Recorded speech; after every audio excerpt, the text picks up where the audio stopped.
iddatash syuhuri 'indallahi 12 syahran fi kitabillah yauma khalaqas samawati wal ard minha arba'atun hurum dzalika ad-dinul qayyim fala tadhlimu fihinna anfusakum. Saya stop sampai di sini untuk menyesuaikan dengan durasi waktu pertemuan kita malam hari ini. Inna, sekarang kita ngaji dengan gramatikal bahasa Arabnya supaya agak dalam. Ingat, cinta pada manusia begitu dalam. Kenapa cinta pada Allah begitu dangkal?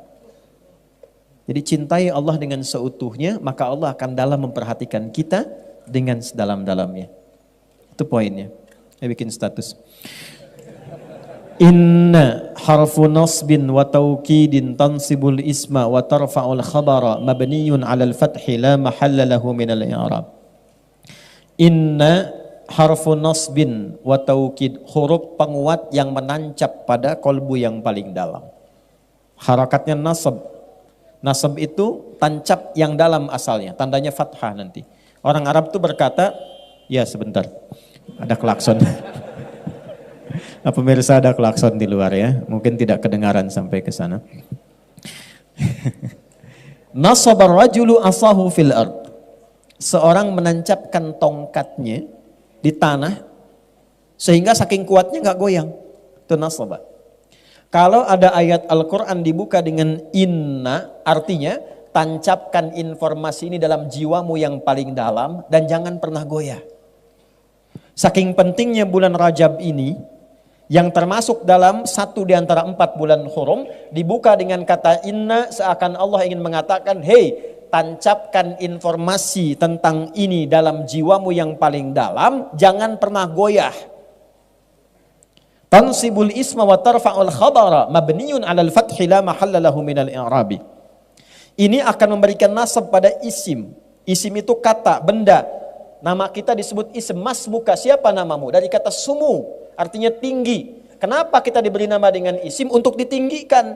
Karena itu kalau diberi nama, kasih nama yang meninggikan martabat kita. Orang tua kalau mau ngasih nama, kasih yang meninggikan martabat. Ada beberapa sahabat yang namanya diganti oleh Nabi karena menurunkan martabat. Yang kedua, ada yang mirip-mirip setan namanya. Betul, nanti lain waktu kalau kita ketemu lagi, kita ngaji fikih setan. Ya, apalagi makin malam makin asik tuh ngaji itu. Belum pernah dibahas kan fikih setan? Ya. Malaikat ada berapa? Yang tahu kan 10 kan? Ya, tahu 10. Setan ada berapa? Malaikat itu jumlahnya di Quran disebutkan 88 kali. Bukan jumlah malaikatnya, jumlah katanya 88 kali. Setan disebutkan 88 kali. Dari sekian banyak malaikat yang bertugas efektif ya mensupport kita itu 10 nanti. Yang kita kenal. Setan itu dari sekian banyak, ada yang provokasi kita itu 9 jenis setan. Dari setan rumah, setan kantor, setan pasar sampai setan masjid. DKM jangan salah. Di masjid ada setannya. Jangan salah. Tugasnya 2. Tugas pokok yang pertamanya menggoda DKM masjid. Betul, bukan jamaah dulu, DKM dulu. Jamaah satu digoda, nggak datang, yang lain datang. Tapi kalau DKM digoda, pecah kondisinya, malas orang datang. Kenapa nggak ke sana? Malas ah, masjidnya aja istiqomah, DKM-nya enggak.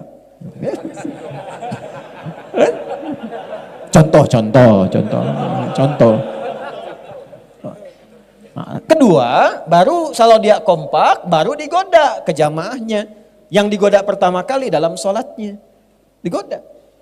Nah, tadi kan waktu belum sholat biasa kan, fokus. Begitu mulai bertakbir, kata Nabi di Abu Daud, lihat kalimatnya, fayaqulu syaitanu, maka setan yang bertugas menggoda orang sholat mulai berdinas. Berkata dia, uzkur kadza, ingat ini. Maka saat mulai takbir, kita bisa tiba-tiba ingat yang tidak ingin kita ingat. Anda waktu takbir tadi Isya itu, ceramah saya yang ba'da maghrib itu muncul lagi. Padahal Anda nggak pengen ingat itu sebelumnya.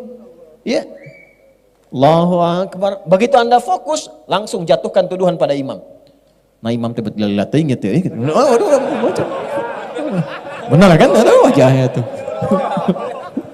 Misal contoh ya. Itu ada gambarannya. Nyambung ke dia itu. Kita kembali lagi. Ya. Jadi begitu kita kembalikan kata Allah, inna, tancapkan dalam hatimu yang dalam, jangan ragu. Isim sumu, nama ditinggikan. Nabi mengganti beberapa nama sahabat yang sekiranya tidak meningkatkan martabat. Makanya kalau mau kasih nama, kasih yang membuat diri kita itu bermartabat sesuai dengan harapan hidup kita. Saya pengen punya anak saya itu pengen akhlaknya baik, terpuji, paham ilmu agama, paham dekat dengan Quran, kasih nama Muhammad Faqihul Quran. Bikin namanya, sehingga enak dipanggilnya. Ya. Oh, ini kasih nama Nobita, ini Suneo, ini macam-macam. Ya nggak salah, ya. Cuma poinnya tidak naik. Nah, inna, balikan ke ayat tadi. Tancapkan informasi yang dalam pada dirimu, jika engkau mengamalkannya, aku angkat derajatmu. Itu maksudnya. Wa tarfa'ul khabar, dan meninggikan martabat. Informasi ini begitu tinggi, engkau ikuti, aku naikkan derajatmu. Itu inna. Kalau kita ngaji kayak gini, begitu menemukan kata inna dibacakan, fokus kita. Karena ayat ini datang bukan sekedar memberikan doktrin, ayat ini datang untuk meninggikan derajat kita. Sama kayak dengar azan. Kalau Anda hanya memahami azan sebagai kewajiban panggilan dari sholat, capek. Allahu Akbar, Allahu Akbar. Tadi duhur asar deh. Baru selesai duhur muncul asar. Kalau sekedar kewajiban. Tapi kalau Anda tanya secara fikih, ya Allah kenapa saya mesti sholat?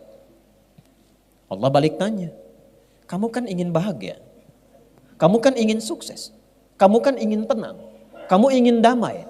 Semua kata itu dalam bahasa Arab, kalau kita kumpulkan, semuanya itu didapatkan lewat sholat. Bukankah saat sholat engkau merasakan kedamaian? Bukankah aku yang punya kesuksesan? Bukankah aku yang punya kebahagiaan? Bukankah aku yang punya segalanya? Tunduk, sujud padaku, minta aku berikan apa yang kau mohon. Wali abdi ma sa'al. Bahkan kalau dia baca Al-Fatihah, takbir, wudunya benar, takbirnya benar. Sampai Al-Fatihah, perhatikan hadis kuncinya. Hadza baini wa baina abdi. Ini perjanjian antara aku dengan hambaku. Wali abdi ma sa'al. Kalau hambaku benar dari awal sholatnya sampai kalimat ini, iyyaka na'budu wa iyyaka nasta'in, apapun yang dia minta sekarang, aku kabulkan, kata Allah. Hadis qudsi. Makanya tidak ada satupun sahabat yang sholat di era Nabi kecuali hidupnya tercapai semua cita-citanya. Semua, yang bisnis makin kaya, yang pintar makin pintar dari segi ilmu, yang punya kedudukan makin tinggi, semua tercapai. Semua. Nah, semua kata itu kalau disatukan dalam bahasa Arab disebut falah namanya.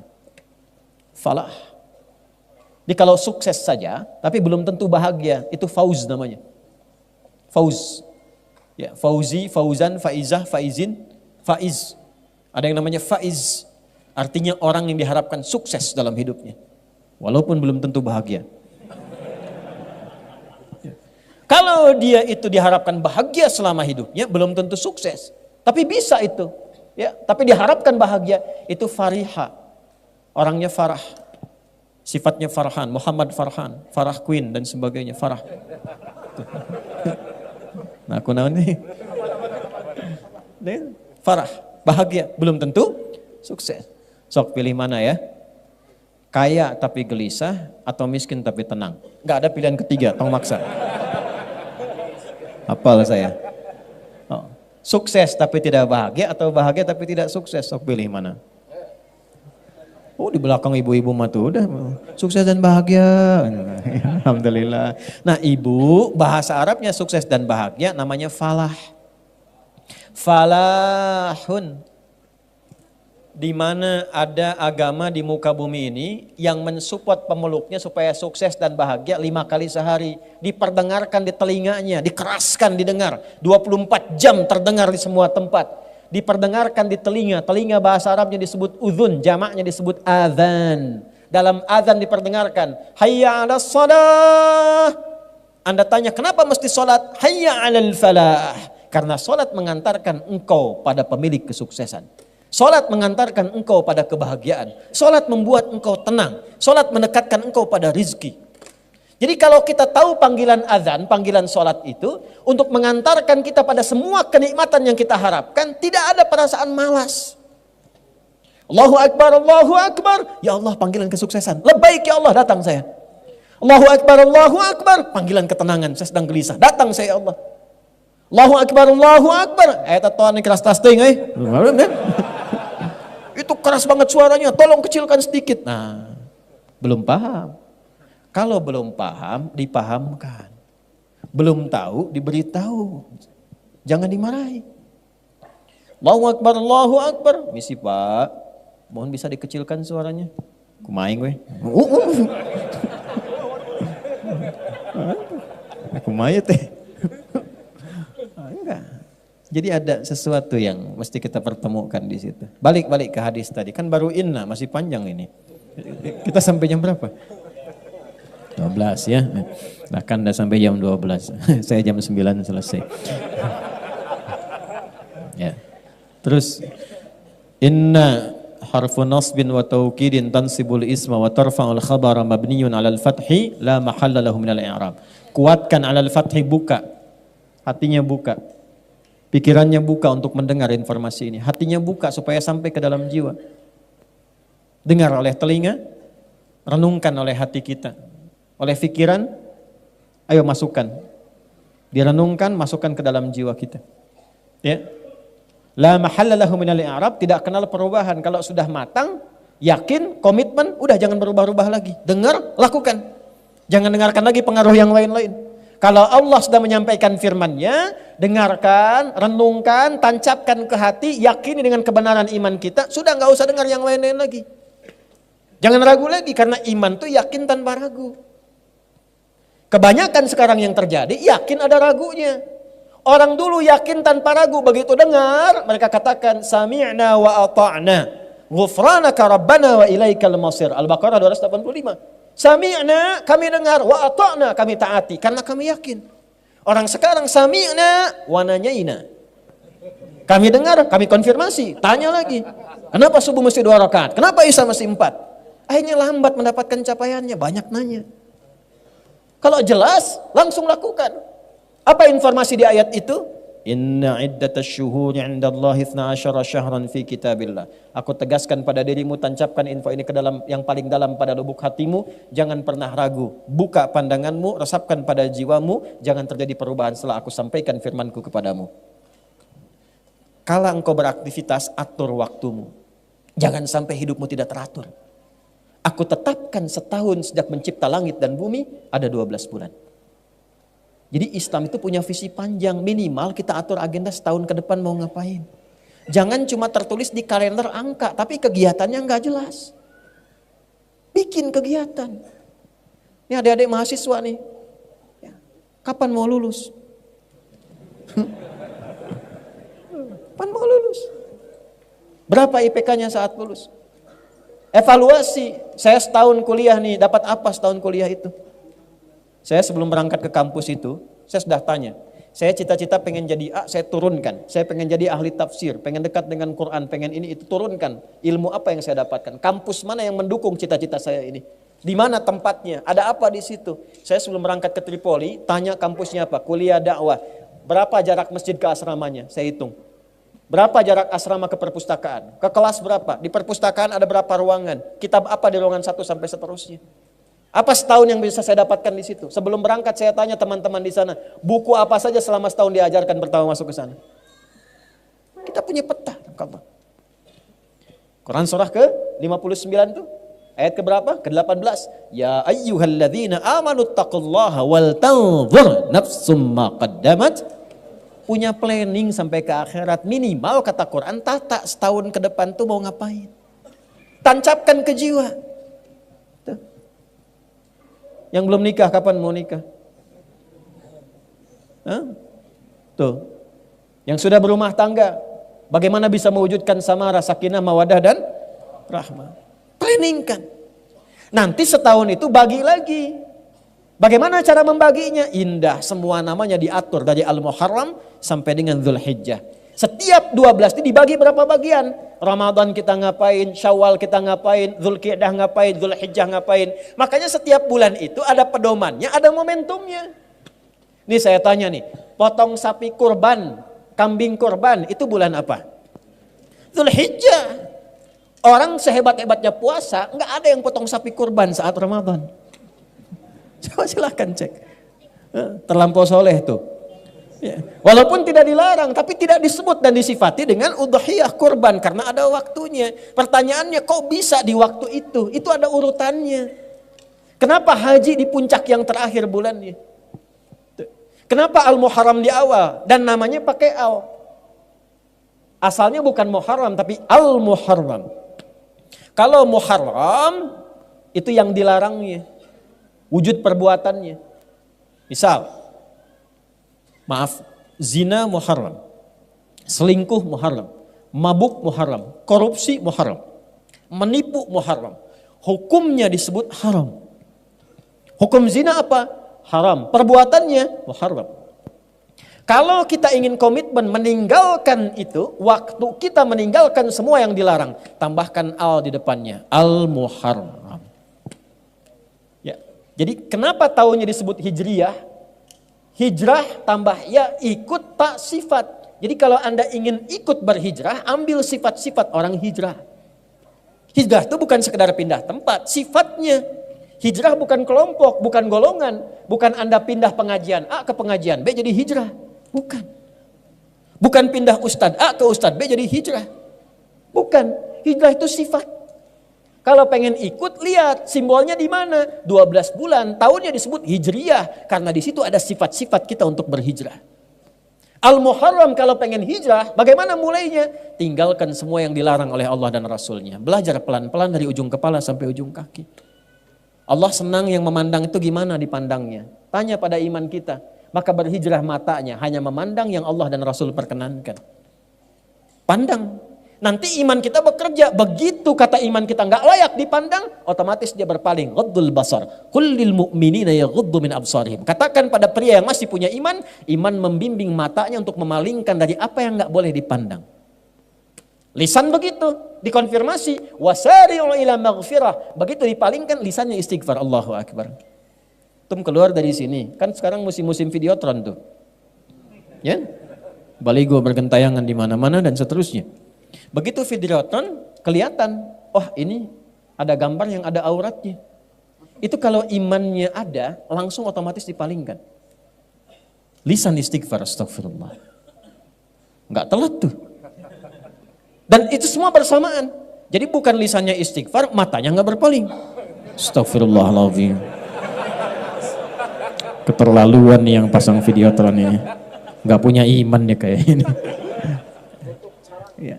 Nah itu, tutup carang.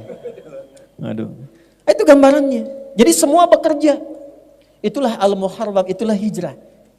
Kalau sudah seperti itu, nanti yang salah kosong, yang soleh naik. Ketika kosong yang salah, kosong itu bahasa Arabnya sifar. Sifatnya sofar. Sofar so good. Kalau sudah sofar pasti good. Catat tuh, bikin status. Ya, enggak, ini bukan ngarang-ngarang. Balik lagi. Sofar nanti. Sofar itu asalnya penduduk Arab tuh keluar. Ya untuk berniaga dan sebagainya sehingga kosong. Kosong Mekah seakan-akan penduduknya itu berkurang. Diambil di era Islam, ditransformasikan, dirubah maknanya sesuai dengan nilai syariat. Pertahankan namanya sofar, tapi ada kaitan dengan Al-Muharram. Begitu salahnya kosong, tumbuhlah yang soleh. Tumbuh itu namanya Rabiul Awal, tumbuh sifat-sifat baiknya. Kalau mau hijrah tinggalkan yang dilarang, ya itulah konfirmasi Sahih Al-Bukhari. Dalilnya di mana? Di Al-Bukhari, Kitabul Iman. Ya, orang hijrah itu kata Nabi meninggalkan segala yang dilarang, meninggalkan semua yang dilarang, berpindah kepada semua yang diperintahkan. Begitu pindah, hilang semua yang buruk-buruk itu, yang salah jadi kosong, yang soleh muncul. Ya, maaf. Itu Rabiul Awal. Tapi kadang-kadang kan susah konsisten, istiqamah. Nggak mudah. Kadang ada godaan lagi, pengen ninggalkan riba, kejebak lagi. Ya kan? Riba yang offline ditinggalkan, yang online diikutin. Hah? Dulu pinjaman offline, sekarang pinjaman. Dulu judi offline, sekarang judi online. Tuh, dunia memang sedang tidak baik-baik saja. Sampai Zeus pun ikutan judi. Tuh. Saya bingung benar-benar sekarang ini. Saya jalan Transformer minta-minta di jalan. Spiderman juga minta sumbangan. Itu kumaha dunia nih. Aduh, makin malam makin gak jelas tuh ya perilaku manusia itu. Demikian. Jadi tata lagi, balik. Nah karena sulit untuk konsisten, kadang-kadang turun Rabiul Akhir. Makanya yang tepat bukan Rabiul Tsani. Rabiul Awal, Rabiul Akhir. Kalau Tsani nanti ada Salis, ada Rabi dan sebagainya, secara bahasa. Kadang-kadang menata amalan itu yang saleh tidak mudah. Kadang-kadang ada yang berakhir, salah lagi. Ya, makanya untuk konsisten itu istiqamah kan 9 langkahnya. Ya. Konsis 1, konsis 2, konsis 3, konsis 4 sampai konsis 10. Nah, baru gitu. Ya. Iya. Paham ya? Itu urutan. Makanya apa yang terjadi? Begitu kemudian turun, datang lagi salah, maka muncullah bulan yang kelima, Jumada. Asalnya bukan Jumadi. Kalau Jumadi itu asalnya orangnya, sifat orang. Jumada itu musim kering, dulu gugur, musim gugur. Gugur, ya. Jadi orang-orang itu kalau kembali lagi salah, maaf, nanti gugur lagi yang soleh-solehnya tadi. Makanya kalau susah, malas tahajud, malas sholat, malas baca Quran, cek. Quran itu amal soleh bukan? Sholat amal soleh bukan? Kalau amal soleh sulit dilakukan, berarti ada yang salah yang masuk. Gampangnya begitu. Ketika seseorang salah, maka yang soleh gugur. Maka disifati dengan Jumada. Kering. Kering amal solehnya. Ya, Jumadal ula, tapi jangan putus asa sampai situ, karena kesalahan pun adalah sifat dasar manusia karena punya nafsu dalam dirinya. Tapi bedanya dengan setan, manusia punya takwa. Lihat bedanya. Lihat bedanya. Manusia punya sifat takwa dan nafsu. Malaikat cuman takwa saja, tidak punya nafsu. Makanya wajar malaikat itu sempurna, perfect kemuliaannya. Ya, nggak pernah salah. Malaikat tuh nggak kenal salah. Quran surah 66 ayat yang ke-6. La ya'sunallaha ma amaruhum wa yaf'aluna ma yu'marun. Malaikat nggak kenal maksiat. La ya'sunallah. Nggak ada maksiat. Ya, pernah dengar malaikat Jibril korupsi ayat? Nggak ada. Nggak ada. Ya, wa yaf'aluna ma yu'marun, dan bekerja sesuai tupoksi. Malaikat itu kawan, teman-teman, itu ada yang kerjanya cuma tasbih, subhanallah, subhanallah. Enggak pernah terucap alhamdulillah, tasbih aja. Ada yang tahmid aja, alhamdulillah, alhamdulillah, terus itu terus dari kita belum ada sampai pulang kepada Allah, itu aja. Wa nahnu nusabbihu bihamdika wa nuqaddisu lak. Al-Baqarah ayat 30. Ada yang kerjanya sujud aja, enggak bangun-bangun. Insya Allah kalau Allah berkenan-berkehendak kita masuk surga, ya, nanti diperlihatkan tuh malaikat sujud, nggak bangun-bangun. Antum datang mau tanya, nggak capek tuh, ini tetap aja begitu, sujud aja. Ya. Begitu aja malaikat. Jadi kalau malaikat hebat, nggak usah dipuji, memang bakatnya begitu. Dan nggak ada tukeran kerja. Jibril itu sengambek-ngambeknya, sejengkel-jengkelnya misalnya sama Firaun, tetap yang nyabut nyawanya Israel. Tetap nggak ada tukeran kerja. Ya, Bril ka dia kunaon? Eta teh ngarakeun bosan Firaun maneh we nyabut lain. Liar orang Firaun cenah dikirim 2 nabi teh Islam nih. Aya Musa hese keneh, aya Harun hese keneh. Daihat ya. Daihat kan hese paeh. Ya kan? Daihat 1, daihat 2 can paeh keneh. Daihat 3 teu paeh-paeh. Daihat 4 ira paehna. Itu Sunda mah unik gitu ya. Sunda itu unik. Jadi memang di kita itu ada beberapa suku bahasa yang menarik ketika diucapkan dengan daerahnya. Ya. Dan di antara Sunda yang paling unik soreang tuh. Ya. Oh, soreang mah kalau ke Jakarta itu Sundanya luar biasa. Wah. Kamu sih enak begitu. Oh, palebah orang begini. Oh, palebah orang. Ternyata soreang tuh. Kamu enak begitu, palebah orang begini kan, palebah orang tuh. Maaf ya yang bukan Sunda itu ada apa? Kadang-kadang keunikan tersendiri. Yuk balik lagi. Balik. Jadi kalau orang sudah berada di level salah pun, jangan menyimpulkan bahwa tervonis dengan kesalahan. Awas, hati-hati. Dan kalaupun di level soleh, jangan menyimpulkan abadi akan soleh. Karena yang punya sifat baik itu tetap malaikat, gak pernah salah. Sepanjang kita manusia, pasti salah. Pasti ada salahnya. Bedanya apa? Malaikat itu takwa saja, kita takwa dan nafsu. Jadi pasti ada potensi salah. Ini kalau sifat ini dibawa ke hubungan suami istri di rumah tangga dan diposisikan dengan benar, itu insya Allah jalannya itu akan baik. Ketenangan, sakinah itu cepat diraihnya. Makanya bahasa Quran di Quran surah keempat ayat 19, kalau pasanganmu berbuat salah, jangan marah dulu. Ya, karena aku titipkan engkau dengan pasanganmu, memang kekuranganmu itu akan dilengkapi oleh pasanganmu. Engkau punya kekurangan, tidak ada yang sempurna. Itu poinnya.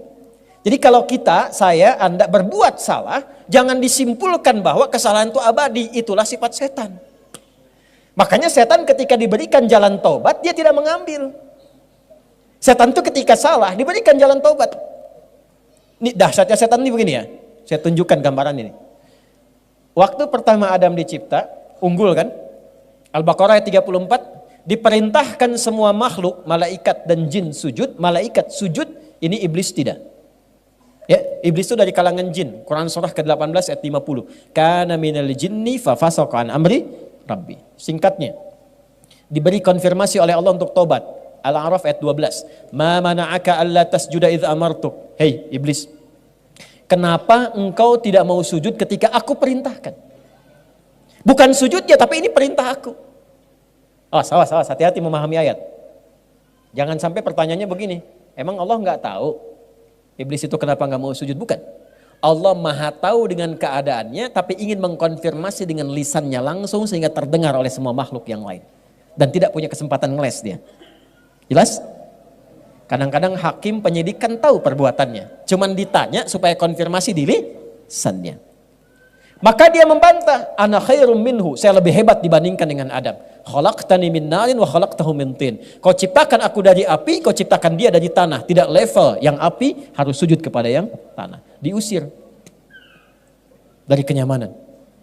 Perhatikan baik-baik. Diberi kesempatan taubat, tidak didapatkan. Adam, bapak moyang kita, manusia, nabi. Kita anaknya, keturunannya, Bani Adam, 7 kali disebutkan dalam Al-Quran. 7 ini menggambarkan 7 hari kehidupan kita selama sepekan. Disebut Bani Adam. Makanya kalau kita ingin mengatur kegiatan sebagai manusia selama 7 hari, keluarkan kata-kata Bani Adam dalam Al-Quran. Petakan. Lalu dibuat landscape kehidupan. Adam pernah salah. Ya, kita bertanya, kenapa Adam kan nabi? Kok bisa diizinkan salah? Untuk diajarkan kalimat taubat kepada anak cucunya yang bukan nabi dan rasul. Mudah bagi Allah mengatakan, Dam jangan dimakan ya. Aku kan ingatkan kemarin tuh godaan setan aja. Tapi kenapa diizinkan lewat istrinya, kemudian termakan itu oleh keduanya? Untuk menunjukkan risalah taubat bagi anak cucunya yang bukan nabi dan rasul, yang tidak terjamin dengan sifat maksum. Itulah sebabnya Al-Baqarah ayat 37, Fatalaqqa Adamu mir rabbihi kalimatin fataba alaih. Maka Allah turunkan kalimat supaya diajarkan oleh Adam ke anak cucunya, kalau kamu salah baliknya begini. Jangan simpulkan selamanya kamu salah sehingga kamu mengakhiri kehidupan dalam kesalahan. Rasanya saya banyak dosa, nggak akan mungkin termaafkan, nggak akan mungkin dihapuskan. Rasanya sulit bagi Allah mengampuni dosa saya. Ingat, itu provokasi iblis yang pertama pada manusia yang berbuat salah. Jadi kalau ada orang menyimpulkan saya salahnya banyak, tak mungkin jadi baik, itu bisikan iblis yang pertama yang pernah dia dapatkan saat terusir dari rahmat Allah Subhanahu wa taala. Kita beda. Ada kisah di Nabi Musa. Nabi Musa itu gelarnya Kalimullah, yang diajak dialog oleh Allah. Iblis tahu dekat dengan Allah, datang ke Musa. Ini kisah riwayatnya valid untuk memberikan contoh pada kita. Ya, betapa iblis istiqomah dalam kesalahannya. Ya. Musa, tolong mohonkan kepada Allah taubat untukku. Musa minta, ya Allah, aku bermohon kepadamu, iblis ingin tobat kepadamu, setan ingin tobat. Kata Allah, sampaikan kepadanya. Mudah bagi Allah untuk menyampaikan, tapi ingin mengajarkan kepada kita, kadang-kadang kalau orang banyak salahnya itu pengen cari wasilah untuk minta maaf. Ya, sama teman banyak utang, banyak salah. Mau nemuin malu, maka cari teman lain kan untuk berkomunikasi. Itu sifat dasar. Maka Allah sampaikan ke Musa, sampaikan kepada iblis, taubatnya akan aku terima kalau dia mau sujud ke kuburannya Adam. Untuk mengembalikan ke awal. Hormati itu sebagai perintah Allah. Bukan karena Adamnya, karena perintah Allah di awal, balikin lagi. Begitu disampaikan apa kata iblis? Musa, apa enggak berpikir kamu? Saat Adam hidup saja aku enggak mau sujud. Apalagi Adam sudah dikubur. Iblis konsisten dengan keiblisannya. Jadi satu-satunya makhluk yang tidak kenal benar itu cuma iblis, setan. Satu-satunya makhluk yang tidak kenal salah cuma malaikat. Makanya malaikat disebutkan 88 kali di Quran, support kebaikan kesolehan, iblis 88 kali, setan maksudnya 88 kali. Ya, dia provokasi keburukan. Jadi sama dalam diri kita itu kalau bukan kebaikan, muncul keburukan. Allahu Akbar, Allahu Akbar. Sudah adzan ya Allah. La ilaha illallah. Baru adzan, belum qomat. Pernah ada suasana itu? Nah kita manusia, kita di tengah-tengah itu. Tapi tunjukkan, jangan menyimpulkan soleh selamanya sampai merasa suci. Fala tuzakku anfusakum. Hei, jangan mengklaim dirimu suci. Tapi jangan vonis diri sendiri larut dalam kesalahan sehingga tidak mampu menerima taubat. Jangan simpulkan itu karena setan yang punya itu. Itulah bedanya dengan manusia dengan setan. Setan salah, setan tidak taubat. Manusia salah, manusia taubat. Jadi kalau ada manusia salah tidak mau tobat, itu tandanya dia terprovokasi oleh setan. Antum udah bilangnya kenceng, lihat saya lagi. Jelas? Jadi kalau ngaji lebih dalam lagi kita turunkan. Kenapa disebutkan 7 kali? Begitu salah apa? Zikir untuk baliknya. Lengkap. Zikir standar salah. Rabbana zalamna wa illam taghfir lana wa tarhamna lanakunanna minal. Itu kalimatnya siapa yang mengajarkan? Adam dari Allah Subhanahu wa taala. Ada di mana? Di Al-A'raf. Nanti kalau pernah membunuh misalnya, maaf. Ya. Tapi jangan direncanakan. Habis ini kesel banget orang ini. Paihan siapa yang. Hati-hati itu. Orang yang sengaja merencanakan pembunuhan, itu ayat Qur'annya jelas. Dia seperti pesan kafling di neraka. Dengan 5 keistimewaan. Udah neraka istimewa. Betul, itu ada di An-Nisa.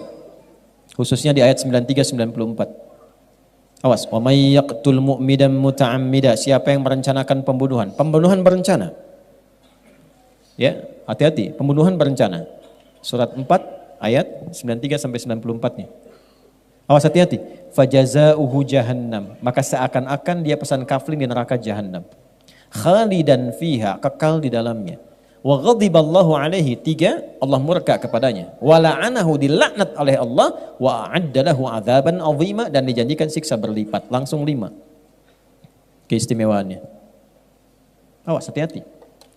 Tapi ketika ada orang terpleset pada dosa pembunuhan, tiba-tiba Allah kirimkan zikirnya. Zikirnya diajarkan Nabi Musa. Ya, perhatikan kalimatnya. Perhatikan kalimatnya.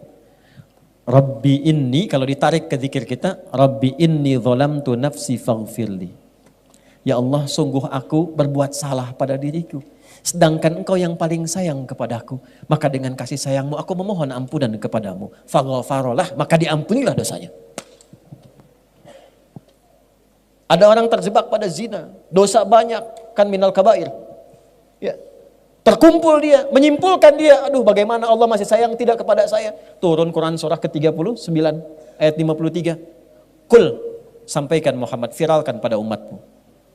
Kul ya ibadiyal ladzina asrafu ala anfusihim la taqnatu min rahmatillah.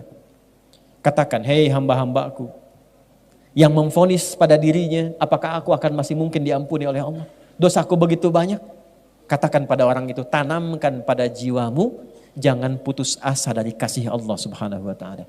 Innallaha, pakai lagi rumus tadi. Tancapkan pada hatimu yang paling dalam. Buka dengan pendengaranmu. Pakai renungkan pikiranmu. Hadirkan pada jiwamu yang paling dalam. Tanamkan, Allah ingin mengangkat derajatmu.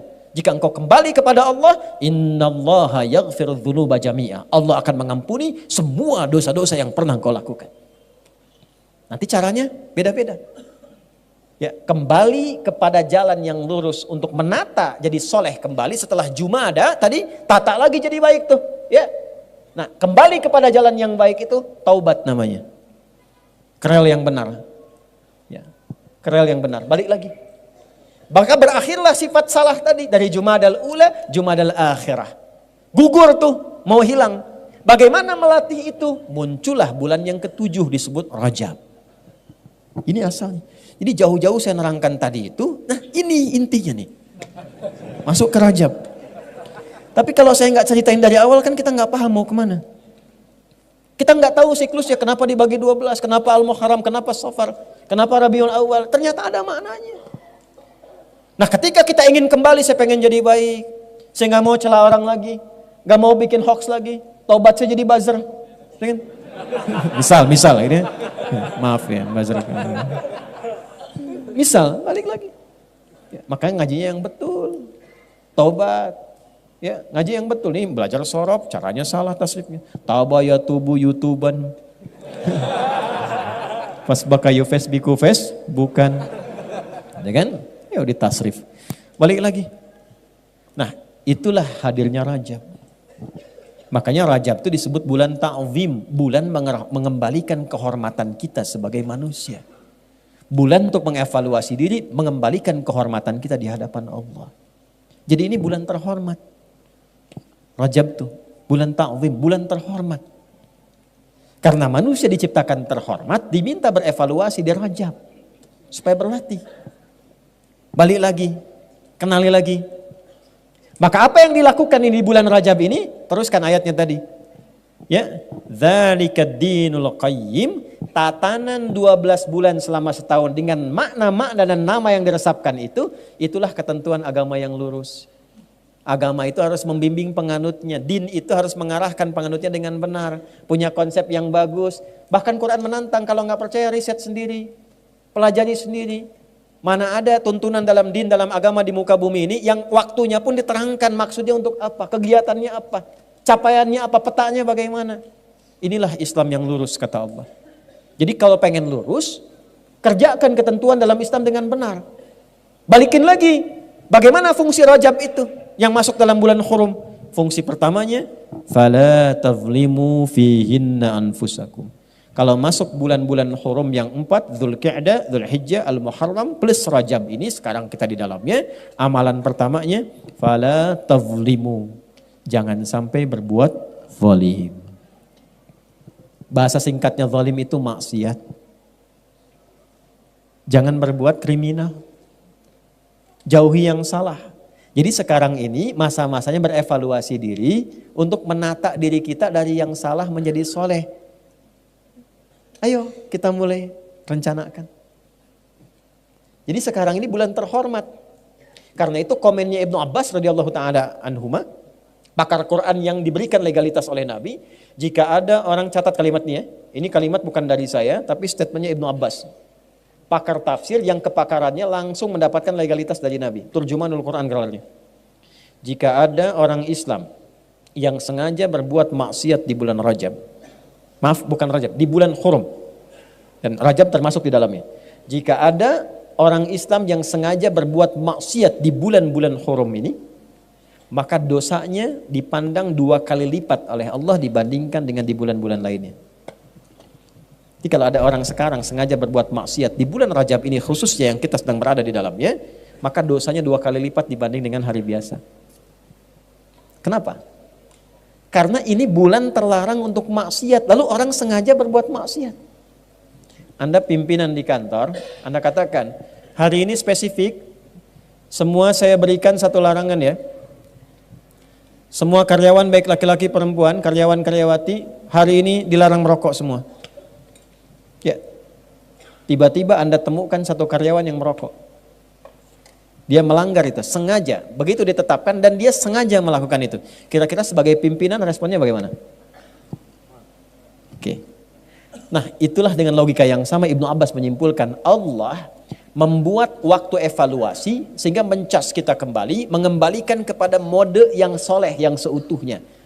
Lalu dilaranglah di waktu itu untuk berbuat salah. Ada orang sengaja melakukan kesalahan, melanggar ketentuan Allah tadi. Di bulan latihan meninggalkan yang haram, dia sengaja mengerjakan yang haram. Maka dosanya 2 kali lipat dibandingkan dengan hari biasa. Saking tingginya kehormatan bulan ini. Maka yang pertama kita lakukan di bulan ini menebarkan kedamaian. Ketenangan. persatuan, evaluasi diri. Kan 30 hari kurang lebih, 29 sampai 30. Dihitung, sekarang udah tengah-tengah. Anggaplah tinggal 14 hari lagi misal, 2 pekan. Yuk, misal. Kan sudah tengah-tengah sekarang. Ya kan? Alhamdulillah masih dapat materi ini di pertengahan. Coba kalau dekatnya di hari terakhir. Kan nunggu tahun depan, belum tentu hidup kan? Maksud saya, coba 14 ini terapkan ke tubuh kita dulu, jangan tunjuk orang lain. Hitunglah dari mata dulu. Ya, sebelum mata ke pikiran dulu, kan di kepala ada pikiran, makanya tahallul. Coba biasakan setiap hari kita coba berpikir yang positif dulu. Husnuzan kepada Allah. Mulai besok latihan pikiran dulu. Mau berangkat keluar, macet. Alhamdulillah ya Allah, Engkau hadirkan macet supaya aku bisa murojaah. Syukuri dulu. Ya, syukuri. Supaya tenang. Jadi begitu tenang, ana inda dhanni abdi. Aku berdasar prasangka hamba. Nanti jiwa yang tenang itu melahirkan kreativitas yang cemerlang. Bikin status boleh ya. Jiwa yang tenang melahirkan kreativitas yang cemerlang. Kalau tenang itu keputusan gampang, pikiran nyaman. Kreativitas jadi banyak. Dari pikiran dulu. Ya. Anak tiba-tiba marah misalnya. Balikin dulu ke diri kita.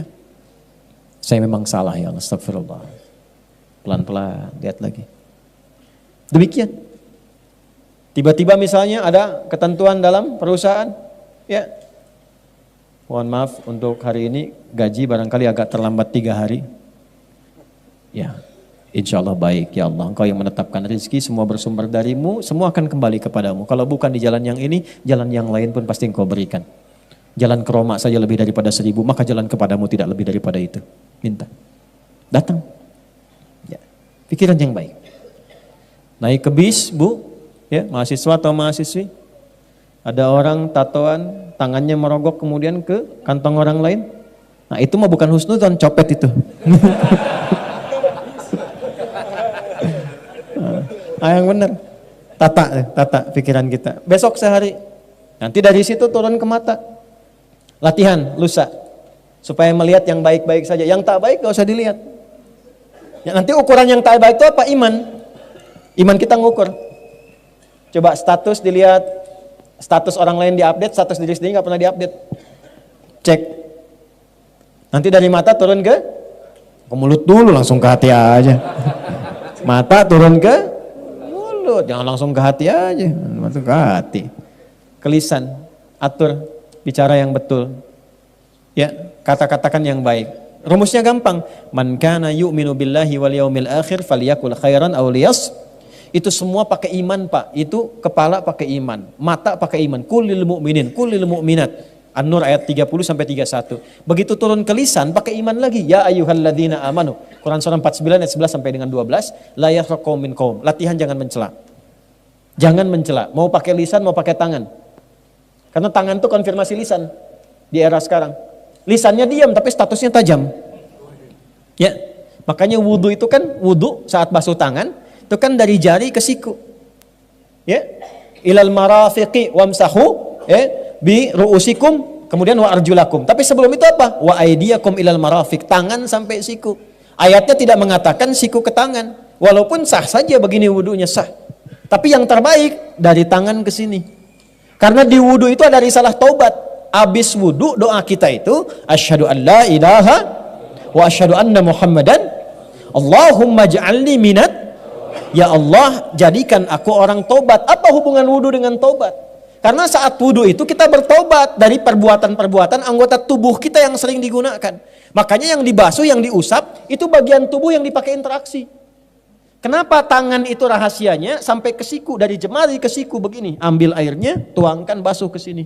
Begini pun sah. Tapi kalau mau ingin meresapi dari sini ke sini. Kenapa? Karena yang sering digunakan berbuat maksiat yang ini. Antum kalau pasang status kan pakai ini, bukan pakai ini. Ya kan? Ini ada doanya. Ya, makanya kalau ingin nanti di akhir saya tutup dengan itu tuh. Ya, dari kepala kemudian ini sampai ke lisan. Man kana, konfirmasi dari Nabi. Man kana yu'minu billahi wal yaumil akhir. Siapa yang masih merasa iman, iman kita dipertaruhkan. Siapa yang masih merasa iman pada Allah, artinya yang melanggar ini imannya dipertanyakan kepada Allah. Wal yaumil akhir, dan dengan imannya dihisab di hari kiamat, falyakul khairan aw liyasmut. Maka coba berlatih lisannya berkata yang baik. Tak mampu diam. Ya, yuk hari keberapa tuh? Ketiga, latihan lisan. Kata yang baik. Damang, alhamdulillah. Mereka mana? Kapayun. Yang tenang. Begitu mau marah, tahan. Yang baik aja. Nanti begitulah sampai dengan ke kaki. Kalau bisa dilakukan sampai ke kaki, maka berubahlah menjadi hamba Allah yang punya sifat kasih yang dalam. Jadi kalau ini sudah baik, pasti sifatnya berubah jadi baik. Rasa kasih, kelembutan, kebaikan, rasa penyayang. Maka berubahlah namanya menjadi ibadur rahman. Wa ibadur rahmanil ladina yamshuna 'alal ardi hauna wa idza khatabahumul jahiluna qalu salama. Ibadur rahman itu jalannya baik. Kalau ada yang provokasi, didoain. Gitu. Ya. Enggak bertengkar. Kan sama-sama beriman, kenapa beda pilihan mesti mencela? Merendahkan orang. Kenapa? Kan sama-sama beriman. Calonnya muslim semua. Kenapa saling menjatuhkan? Kenapa nggak kita doakan? Masing-masing punya pilihan, tapi jangan sampai perbedaan itu menjadikan terpecah belah. Saling memusuhi. Kok dari teman jadi musuh? Untuk apa? Apa yang mau didapatkan dari semua itu? Istighfar akhi. Istighfar, koreksi diri baik-baik. Inilah waktunya kita berlatih mengevaluasi diri. Bulannya Rajab. Saya kemarin ingatkan kepada kalangan elit tuh, hati-hati bulan Rajab. Ya, jangan sampai membuat sesuatu yang tidak baik, nyogok, korupsi. Saya tidak sepakat dengan kalimat ambil uangnya, tinggalkan partainya atau tinggalkan orangnya. Itu nggak benar, kurang sempurna. Kalimat yang tepat berdasarkan hadis itu, jangan ambil uangnya dan tidak perlu pilih orangnya. La'anallahu rashi wal murtashi. Dan riwayat lain, la'anar rashi wal murtashi. Kalimat pertama, hadis riwayat Abdullah bin Amr bin As radhiyallahu ta'ala anhuma. La'anallahu rashi wal murtashi. Konfirmasi dari sahabat Abu Hurairah, la'anallahu rashi wal murtashi fil hukmi. Jelas, Allah melaknat pelaku sogok dan yang disogok. Lalu muncul hadis lain dikonfirmasi. Ya, takunu kama yuwalla alaikum. Anda itu akan mendapatkan sosok pemimpin sesuai karakter Anda. Kalau andanya mudah menerima uang-uang seperti itu, besok pun dia akan cari uang lagi untuk menutupi apa yang dia berikan pada Anda. Jadi kalau Anda mencela, mengutuk dan sebagainya, itu adalah hasil yang didapatkan dari perbuatan yang rendah seperti itu. Maka perbaiki diri sendiri. Kalau sudah baik, mau nyogok pun dia akan malu. Berikan si itu tuh, ulah tamah isin dosa nang kayak gimana kuat tamah. Malu sendiri. Coba sogok dia, janganlah dia mahali masjid, takut dosa nanti. Dosa. Belum disogok sudah dapat hidayah. Perbaiki diri sendiri. Ini Rajab, ini waktunya untuk semuanya. Minimal kalau masih punya iman. Itu aja, minimal kalau masih punya iman, karena di situ iman kita dipertaruhkan. Tinggal dipilih aja. Kembali damai, tenang. Nyatu dalam kebaikan, saling mendoakan, mengevaluasi diri, itulah Rajab. Makanya disebut Rajab itu at-ta'zim. Kalau sudah baik, maka dikumpulkan amalan nanti di Sya'ban. Makanya Nabi rajin puasa di bulan Sya'ban sampai penuh kadang-kadang. Untuk apa? Persiapan ke Ramadan. Itu poinnya. Maka sebelum sampai ke sana, latihanlah di bulan Rajab. Bagaimana amalan yang bisa mengumpulkan itu? Banyak. Sholat tambah. Karena fungsi sholat itu yang paling pokok itu merubah kita jadi orang baik. Quran surah 29 ayat 45. Innas sholata tanha anil fahsya'i wal. Sumber keburukan cuma dua. Kalau bukan fahsya pasti mungkar. Fahsya itu maaf sumbernya dari nafsu syahwat. Maaf ya, maaf sekali. Zina, selingkuh, LGBT, ya, pornografi, porno aksi dan seterusnya itu fahsya. Jadi tidak mungkin ada orang sholat berbuat fahsya. Itu mustahil. Mustahil. Kecuali sholatnya cuma sekedar formalitas dan tidak benar menunaikannya. Kedua mungkar, semua yang diingkari oleh hati kita. Sumbernya dua, nafsu perut dan akal. Mencuri mungkar, makanya saat dicuri hati kita ingkar. Ya, cek ya, tapi jangan dilakukan, ngecek aja. Jangan dilakukan, awas disclaimer dulu nih. Ya. Jangan dilakukan, cek aja. Keluar dari sini, iseng-iseng pakai sendal orang lain. Ya, bukan diteruskan, bukan. Ya, ini untuk ngecek iman aja, ngecek iman, ngecek fitrah. Begitu Anda pakai alas kaki orang lain, hati Anda pasti akan berkata, itu bukan punyamu. Itu konfirmasi. Karena fitrah iman itu selain fitrah spiritual, fitrah cenderung pada kebenaran. Itu yang dimaksud tanha anil fakhsya'i wal munkar, itu yang diingkari oleh hati. Hati kita ingkar, nolak itu. Tapi kalau ini nggak berfungsi, dia tetap berkata, jangan, itu bukan punya kamu. Yang kamu, ada yang lebih bagus lagi itu tuh, kalau bisa yang itu. Nah, yang bisa mencegah itu dan menghilangkannya, sholat amaliyahnya. Kalau sholatnya benar, khusyuk. Makanya tambah. Ya, jangan hanya di fardunya, tambah sunnahnya supaya merasakan kenikmatan. Latihan, tahajud. Ya. 2 Quran. Quran itu menjaga kita. Insya Allah kalau yang gelisah ya, sedang punya masalah, daripada bikin status di tempat yang tidak jelas. Buka mushaf, ambil wudhu, buka mushaf. Ngadep kiblat. Itu baru buka mushaf saja ada ketenangan tertancap di jiwa kita. Yang paling dahsyat dari Al-Quran, perhatikan ini, Anda buka secara acak bisa keluar ayat yang sesuai dengan perasaan dan keadaan Anda. Dahsyatnya Quran. Ya, satu salat, kedua apa? Quran. Ketiga, jaga wudhu. Wudhu. Dari ujung kepala sampai ujung kaki terjaga. Nah, kalau ingin melakukan satu amalan, yang sekali dikerjakan semua itu ikut, yang soleh naik, yang salah turun. Satu rumusnya. Dan ini amalan penutup yang saya sampaikan di malam ini. Ini rahasia ya, antara kita aja nih. Ya. Amalannya asyam. Apa amalannya? Ya, asyam, bukan asyap. Asyam. Siapa ini? Asyam. Puasa. Karena puasa itu unik. Puasa itu saat yang bersamaan bisa menaikkan amal soleh dan menekan amal salah. Orang kalau tidak puasa, maaf ya, sekali lagi maaf. Ada orang minta di depan mata belum tentu dikasih. Tapi saat puasa, jangankan yang minta di depan, yang gak ada dicatat, Ramadan datang, berapa yatimnya, berapa fakirnya. Jangankan yang fardu, yang sunnah dikerjakan, ketinggalan sunnah bisa gelisah. Tapi tidak puasa, biasanya santai saja. Dan hebatnya puasa bisa menekan amal salah. Itu koruptor kalau puasa, libur dulu. Kok tumben gak aktif? Gak aktif. Ya. Takut batal puasanya. Takut batal. Ya, bahkan pemarah itu bisa tenang saat puasa. Buka jam 6:15. Jam 6 pas ada tetangga provokasi.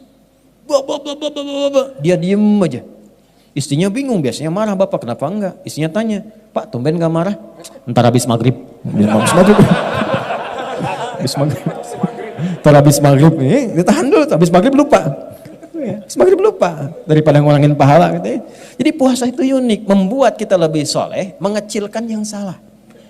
Itulah sebabnya para ulama mengusulkan kalau Anda ingin berlatih menjelang ke Sya'ban, menjelang ke Ramadan, di Rajab itu manfaatkan sifat puasa pada bulan hurumnya. Makanya hadis yang mengikat puasa itu bulan hurumnya. Ya, hadisnya banyak tentang puasa di bulan hurum. Jadi boleh dilakukan di Dzulqa'dah, di Dzulhijjah, asal bukan di tanggal-tanggal yang kita ber'id di situ. Ya. Kemudian Al-Muharram dan juga di bulan Rajab. Kalau belum pernah melakukan, gampang. Jangan dulu paksakan banyak. Senin dulu. Senin sudah enak, tambahkan Kamis. Kamis sudah enak, konsisten, Ayyamul Bid. Cuman sayang udah lewat. Tadi terakhir. Ya. Tapi kan masih ada Senin besok. Lusa ya, Senin. Nanti itu sudah enak. Boleh latihan puasa Daud, berlatih. Ya, puasa Daud, sehari puasa, sehari tidak. Senin puasa, Selasa, Rabu puasa, Kamis. Nah ini rumus ya, kalau sudah puasa Daud, maka hukum sunnah yang di bawahnya diikutkan pahalanya pada Daud. Misal Anda suka puasa Senin Kamis, dapat pahala.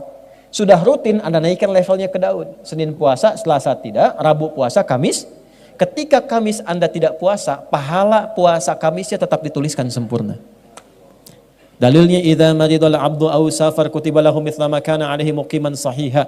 Kalau ada seorang mukmin itu sakit atau perjalanan jauh atau dia punya illat, uzur. Ya uzur satu halangan yang semisal seperti yang sakit atau perjalanan jauh karena tak mampu mengerjakannya, amalan rutin yang dia kerjakan. Maka saat itulah kemudian tetap dituliskan pahalanya secara sempurna karena kebiasaannya. Ibu-ibu paling enak. Kalau masih masa haid kan tidak sholat, ya kan? Maka saat masa sucinya perbanyak tuh sholat sunnah, perbanyak baca Quran. Maka saat haid itu tidak dituliskan yang tadi amalan kewajibannya, tapi tetap dituliskan pahalanya. Jadi perempuan haid itu tetap dituliskan pahalanya, pahala sholatnya. Kalau sholat saat sucinya. Kalau ibu tambahkan tahajud, sholat sunnah, rawatib dan sebagainya, itu dituliskan walaupun dalam keadaan sedang haid.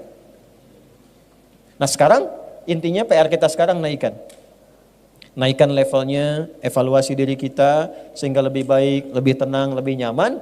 Besok-besok tinggal kita kumpul, cari sumber yang lebih nyaman lagi. Cari ketenangan yang lebih baik lagi. Orang yang bergerak untuk mencari kenyamanan, sumber-sumber air, sumber kebaikan, maka disebut dalam bahasa Arab dengan sya'ban. Setelah itu apa? Terbakarlah semua keburukannya karena orang sudah baik berjamaah sekarang. Baik semua. Jamaah semua, sholat semua, baca Quran semua, baik-baik semua akhlaknya, sosialnya. Maka gugur, terbakar semua keburukannya. Sesuatu yang dibakar tuntas, hangus, hilang disebut dengan Ramadan. Kalau sudah seperti itu, meningkatlah ketakwaannya, meningkat kebaikannya, la'allakum tattaqun. Meningkat ketakwaan, meningkat kebaikan, meningkat populasinya, maka disebut dengan Syawal. Kalau sudah Syawal meningkat, tinggal duduk-duduk tenang, duduk-duduk enak disebut dengan Dzulqa'dah. Kenapa? Karena ada refleksi haji yang kalaupun tidak haji tapi kalau kita takwa diterima takwanya. La yanalallaha luhumuha wala dima'uha walakin yanaluhu taqwa minkum. Dijaga sampai bulan ke-12 dengan takwa ini sampai kita pulang husnul khatimah. Itulah spirit dalam haji. Makanya ketika pulang mabrur dia. Mabrur itu apa? Hilang jeleknya, muncul baiknya. Maka yang tidak haji berlatih 11 bulan sehingga hilang jeleknya, muncul baiknya. Begitu dia meninggal dunia sekalipun belum sempat haji, diterima kebaikannya, dipanggil dengan panggilan ibadahnya, ketenangannya. Sifatnya abdun, jamaknya ibadun. Maka muncul kalimat ketenangan. Ya ayyatuhan nafsul mutmainah, dari sifat tumakninah. Tumakninah didapatkan dari ibadah. Ruku'lah sampai tumakninah, sujudlah sampai tumakninah. Tumakninah tenang yang membuat jiwa tenang. Dampaknya ke jiwa. Jiwa yang tenang sifatnya mutmainnah. Dipanggil dengan sifat itu. Ya ayyatuhan nafsul mutmainnah, irji'i ila rabbika radiyatan fadkhuli fi ibad wa ibadur rahman. Pulang kita dengan status ibad. Saat sakarat itulah ditampakkan surga kita dari amalan kita. Kenapa orang itu pulangnya tenang? Karena dia melihat surganya. Dari mana konfirmasinya? Sayyidah Asiyah, isinya Fir'aun, ditempatkan dalam satu surat yang sangat luar biasa. Begitu akan dihukum, akan disiksa dengan siksaan yang luar biasa dahsyat, dia bermohon kepada Allah, Rabbibnili indaka baitan fil jannah.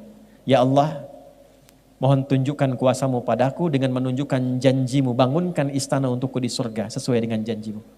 Wa najjini min fir'aun wa amalih, dan selamatkan aku dari siksaan Fir'aun ini dan perbuatan-perbuatannya. Maka apa yang terjadi? Ditampakkan surganya, senyum beliau, dalam senyumnya diwafatkan oleh Allah sebelum disiksa oleh Fir'aun. Maka ketika senyum, komen Fir'aun. Ini komennya langsung dislike aja, gak apa-apa. Ya. Dia komen, perempuan bla bla bla, jelek sekali jadi tidak saya sebutkan, mau disiksa kok masih senyum. Dia tidak tahu Allah menampakkan apa yang tidak kasat mata baginya. Maka ditampakkan surganya, diwafatkan sebelum mendapatkan kekejaman Fir'aun itu. Jasadnya pulang kepada Allah ya dengan sempurna, dengan penuh dengan kesenyuman. Sekarang Allah sudah tampakkan bukan cuma cerita dan kisah. Anda bisa lihat di YouTube orang meninggal dalam keadaan sujud.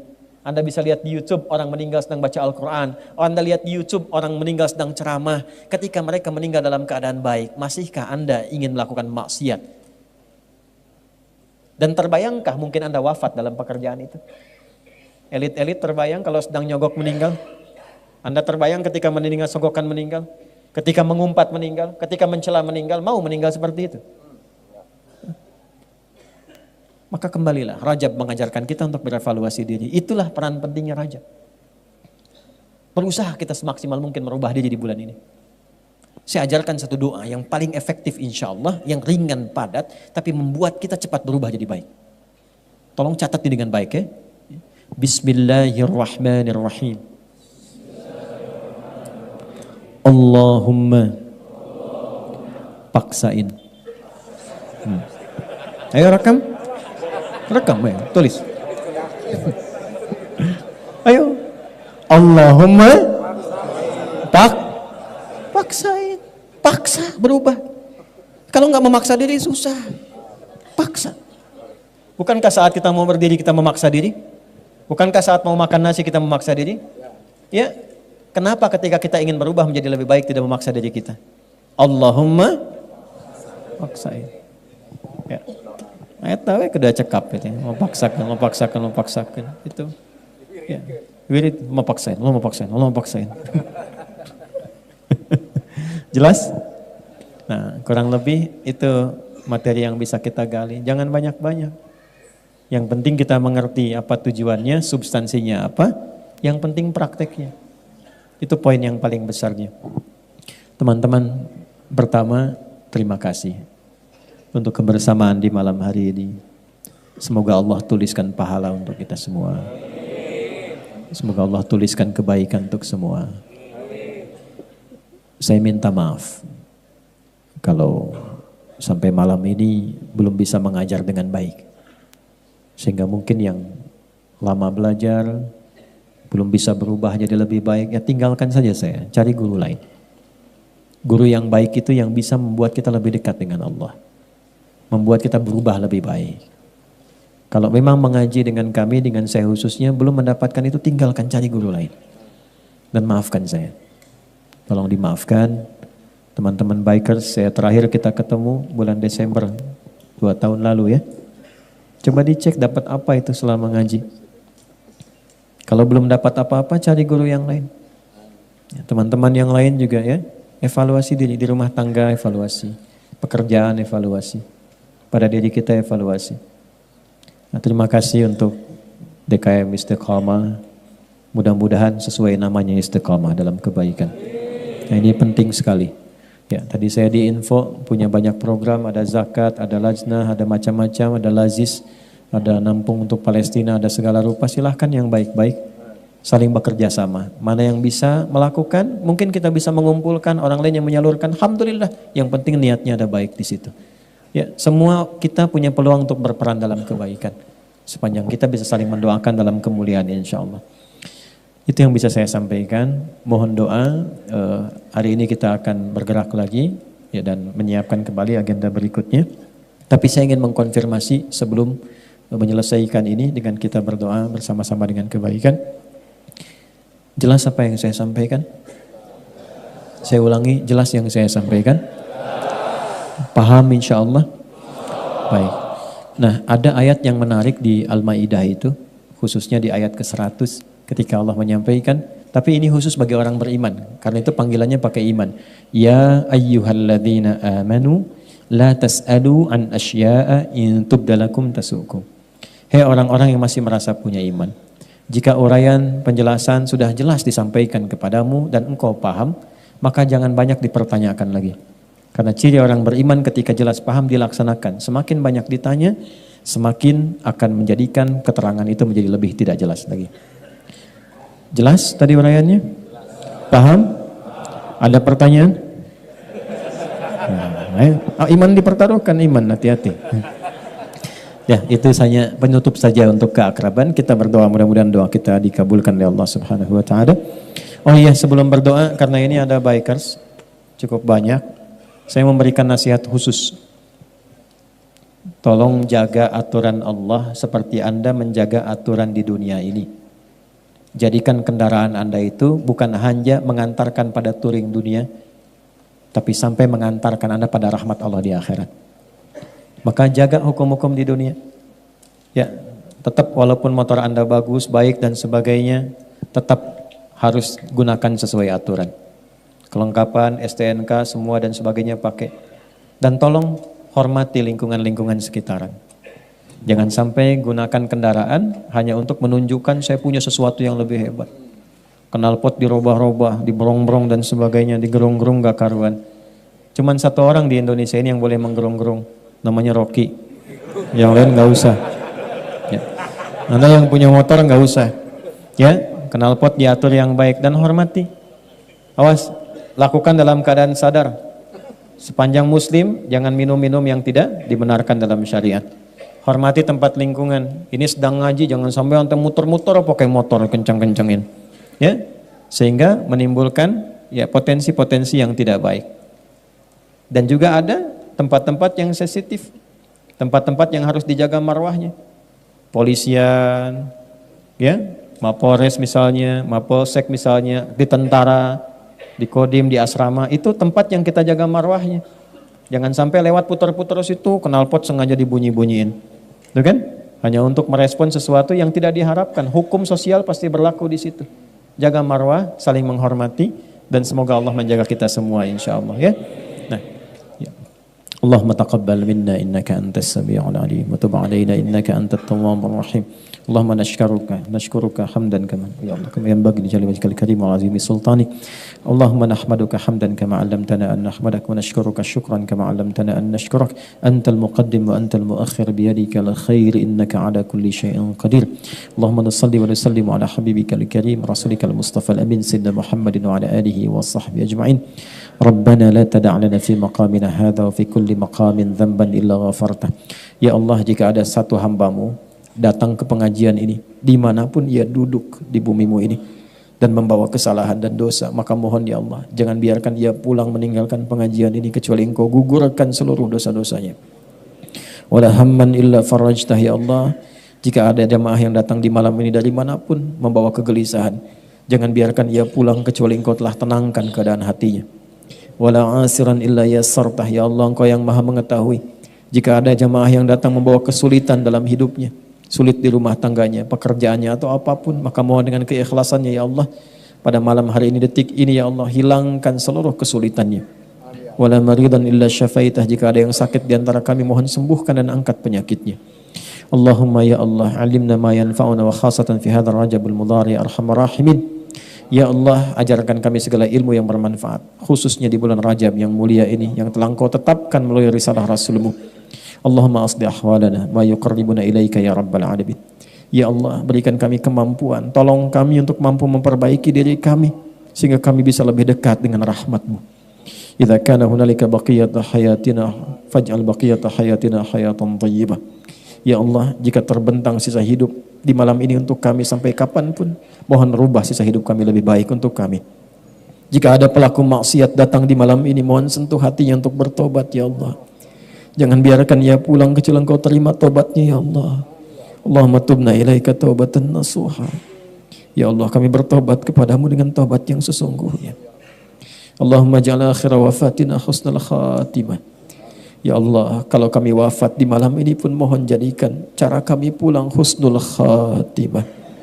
Khafif lisanana linaqula kalimat at-tauhid la ilaha illallah Muhammad. Ya Allah, ringankan lisan kami saat sakaratul maut untuk mengucap kalimat tauhid la ilaha illallah. Wa ajib kalimatana bil qawlika ya ayyatuhan nafsul mutmainnah irji'i ila rabbiki radiyatan mardiyah fadkhuli fi ibadi wa dkhuli jannati. Allahumma ya khairan nasirin, Allahumma ansur ikhwatana fi Falastin. Allahumma zid quwwatal mujahidin fi Falastin. Khaffif hisabana yawmal qiyamati li dha'fina nusrati ikhwanina fi Falastin. Ya Allah yang maha penolong, anugerahkan pertolongan terbaik-Mu kepada saudara-saudari kami di Palestina. Berikan kekuatan pada para pejuang di Palestina. Ringankan hisab kami di hari kiamat ya Allah, karena kelemahan kami untuk membantu saudara-saudara kami di Palestina.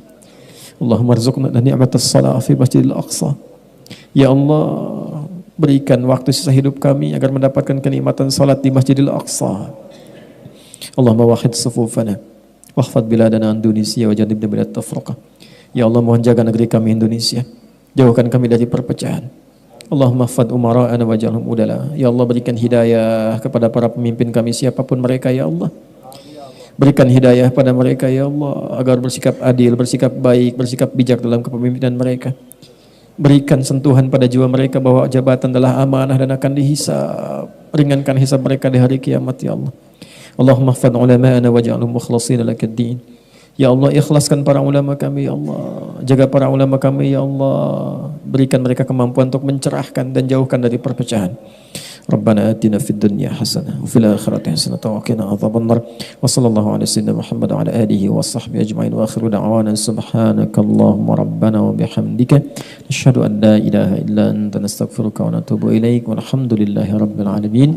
Bulan Rajab hadir sebagai pengingat bahwa setiap waktu yang Allah berikan adalah kesempatan untuk kembali memperbaiki diri. Jangan sampai kita hanya sibuk mencari amalan yang terlihat besar, namun melupakan amalan yang justru paling dicintai dan paling bernilai di sisi Allah. Apa yang tampak sederhana di mata manusia, bisa jadi itulah yang paling agung di hadapannya.